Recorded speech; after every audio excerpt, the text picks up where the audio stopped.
Welcome to this special interview with a rising star in competitive FIFA gaming who has ranked fourth in the South Asia, and he's a three-time FIFA World Cup playoff qualifier with achievements like top seeding in FIFA E Nations Cup, third place in FIFA E Club Series in 2023 Asia playoffs, and more.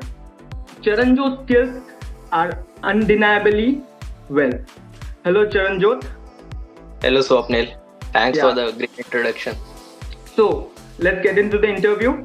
The first question I need to ask you is a regular question people ask you every day. So it's how did you manage to break in the stereotype that where this community is all of this different kind of like jobs, engineers, doctors, professionals, and you are a gamer.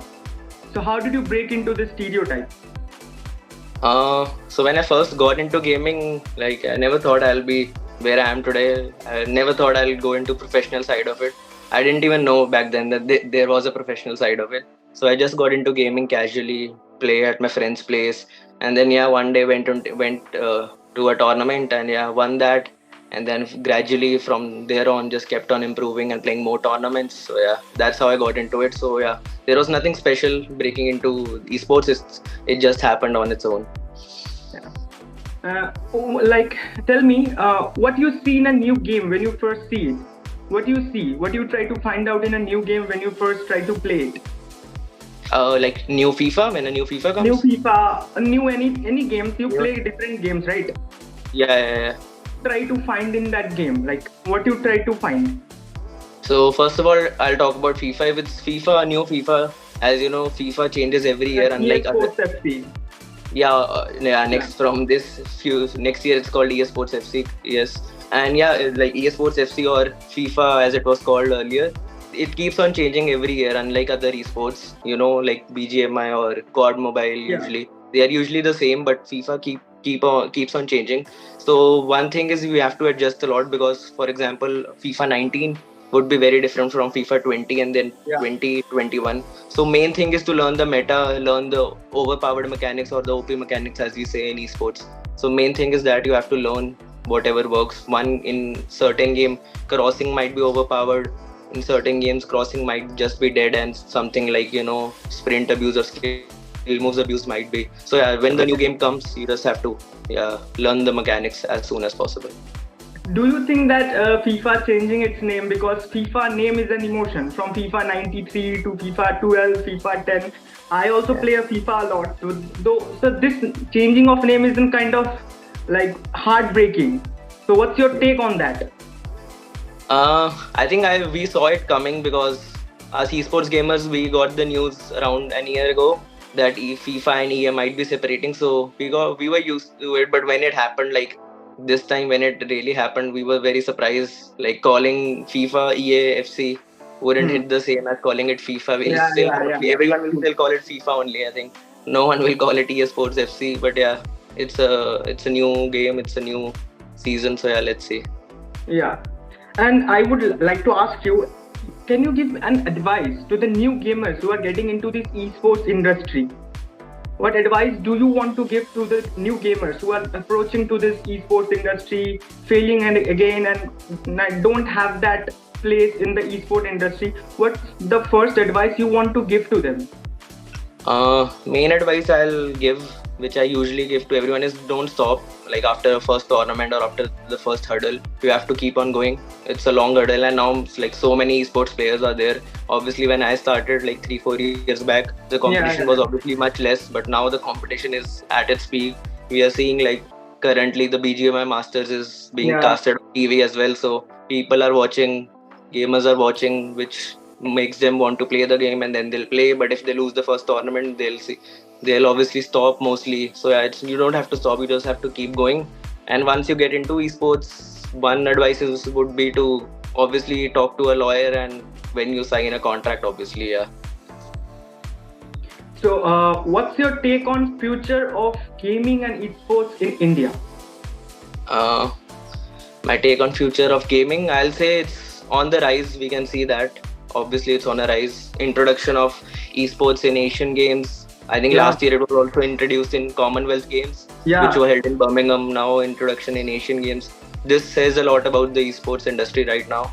And other than that, obviously, I think one thing which I don't like is the taxation. Yeah, If yeah. that, yeah, taxation is very heavy on Yes, very yes. heavy on gaming. So if that can be reduced by any means, yeah, would help Hmm. a lot of gamers. And that's a great point you told me. The taxation, it's pretty much high in gaming and esports industry. Yeah, Yeah, yeah, yeah. yeah. Do you think can India be the leader of this esports industry and gaming? Can India? For sure, we can be. Obviously, we have the biggest population. We are one of, if not the biggest nation. So we Yeah. can be, but it will take time to, the to change the mentality of, older generation towards the newer generation. So that's the main issue. I think the Western countries have adapted to it much better or much earlier than us. We are still on a adapting stage right now. So once we are adapted, like gamers are like considered as athletes. I think then, because I know Western gamers, they are considered Yes. as athletes. Yes. Yeah, Yeah. they Yes. have the recognition, but we are also like growing. Our top athletes are getting recognition now. Like, I really wanted to ask you this. This is a bit like serious. Doctors say that too much screen time is not good for health. Like, what's your take on that?